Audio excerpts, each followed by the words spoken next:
এই যে এদিকে আসেন, এদিকে আসেন।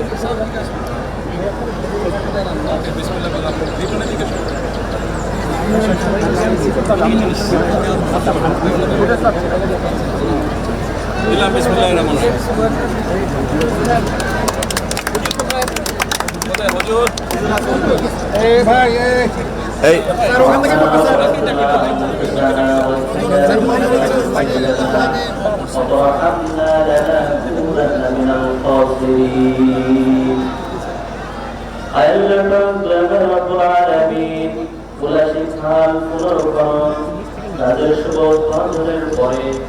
মাননীয় প্রধানমন্ত্রীকে সাথে নিয়ে তোমার পাক শাহী দরবারে আমরা হাত উত্তোলন করেছি। ইয়া রাব্বুল আলামিন, এই পুনরুত্থান কাজকে সম্পূর্ণরূপে কবুল আর মঞ্জুর করিয়া নেন। ইয়া রাব্বুল আলামিন, এই খাল খনন পরিপূর্ণতা দান করিয়া দেন।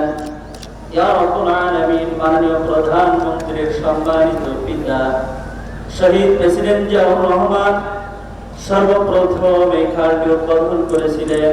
তিনার সাথে সহচর যারা ছিলেন অনেকেই কবরবাসী হয়ে গেছে।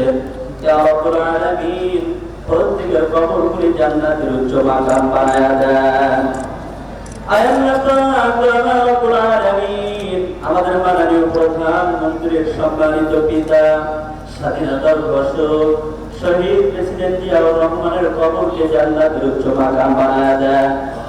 আল্লাহ, মাননীয় প্রধানমন্ত্রীর সম্মানিত মাতা আপসহীন নেত্রী তিনবারের সফল সাবেক প্রধানমন্ত্রী আল্লাহ বেগম জিয়ার কবরকে জান্নাতের উচ্চ মাকাম বানায়া দেন।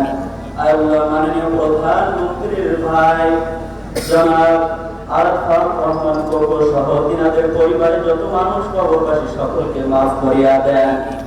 আল্লাহ, মাননীয় প্রধানমন্ত্রীর পক্ষ থেকে গৃহীত কর্তব্যময় যত কাজ আছে সব কাজগুলি করার তৌফিক দান করিয়া দেন।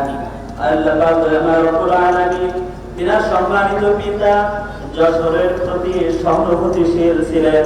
আমাদের বর্তমান মাননীয় প্রধানমন্ত্রীকেও যশোরের প্রতি সহানুভূতিশীল হিসেবে আপনি কবুল করিয়া নেন। أكرمهما كما ربياني صغيرا سبحان ربك رب العزة عما يصفون وسلام على المرسلين والحمد لله رب العالمين برحمتك يا أرحم الراحمين.